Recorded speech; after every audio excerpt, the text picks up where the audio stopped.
Paul Douglas is standing by. Paul Douglas, we know this, right? Paul Douglas, one of the great weather brains, period. Paul's the best. And while Tom Skilling sits on a beach in Hawaii, it's all up to Paul now. He's the guy. Yeah. He's the guy. Heavy burden. He has to take care of all of us when it comes to the weather. Good morning, my friend. Good morning. And hey, can I just say something about Tom Skilling? Sure.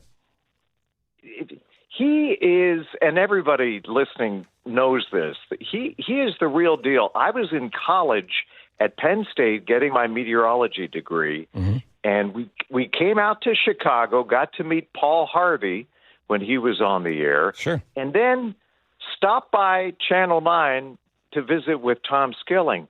Not only did he give us a tour of the Weather Center at WGN, he invited us back to his condo up on like the 28th floor. Sure. And his second bedroom had weather maps.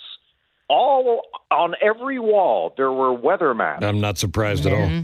That's not surprised at all. And that would have been the era where Farrah Fawcett's poster was on most walls, and he had weather maps. But, I mean, he was instrumental in my career, and just, what you saw on television, what you heard on the radio, he's the real deal, one of the true greats. And I don't think he has a place in Florida. He had a place in Alaska. He had a condo in Alaska. Still does. He's got a place in Hawaii and a place in Alaska. He's in Hawaii right now. Yeah.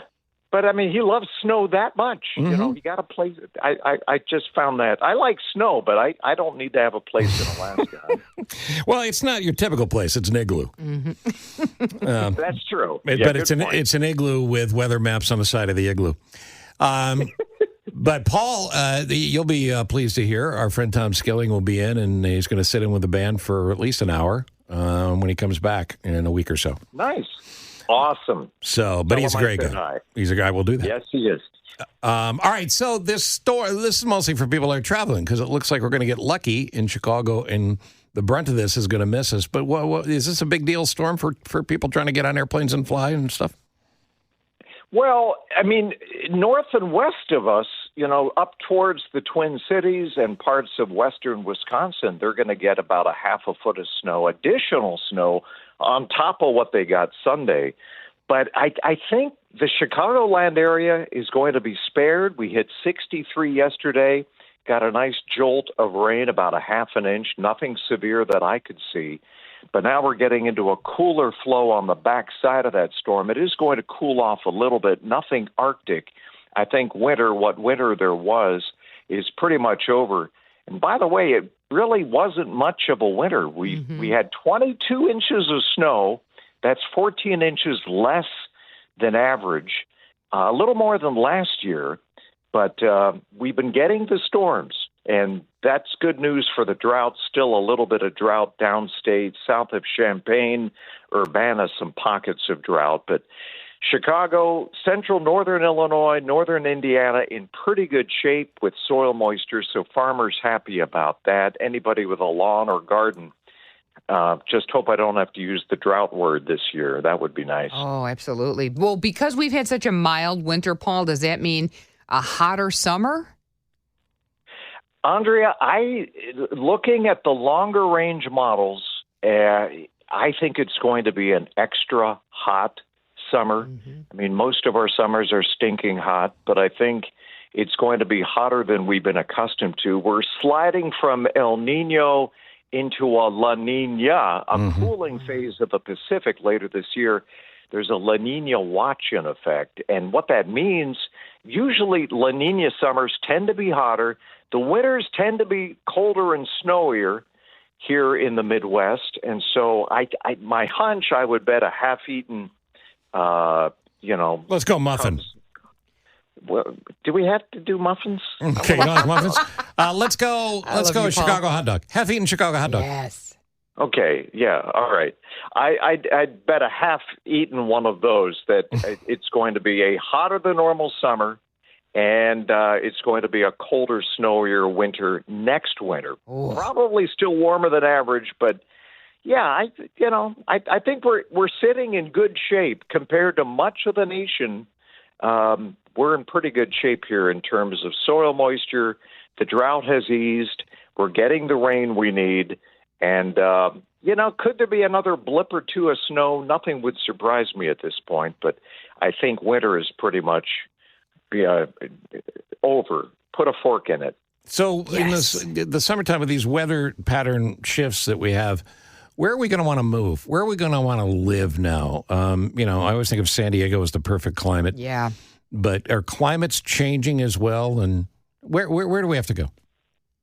Well, I think just stay put. I think this chair. Upper, most of the stuff that I see looking out 30, 50, 70 years, the southern U.S., the Gulf Coast, is going to be a gong show with, I mean, you think summers are hot now in Florida, just hang on. And between that and rising seas and supersized hurricanes, especially for the Gulf Coast, I think it's, people already can't afford insurance, homeowners insurance across much of Florida and the Gulf Coast. The legend lives on from the Chippewa on down. Sorry, Paul, he just breaks into song sometimes. Is that what that was? What about Arizona? Is that another option? If you don't need water. Okay, good. I was going to say, right? You don't mind 112 degrees in August? If water's important, it's a problem. Face melting heat. No, it's a serious question, and in a weird way, this warming that's happening, it's not a theory, it's happening. The northern tier of the U.S. is going to be in much, much better shape. We're still going to have issues here. Heavier summer rains. When it does rain, it's already raining harder. More inland flooding. People don't even realize they're in a 100-year flood zone now. So that's going to be a concern. But we have water, and we're going to be in better shape, I think, right here than much of the southern U.S. So just stay put and be patient.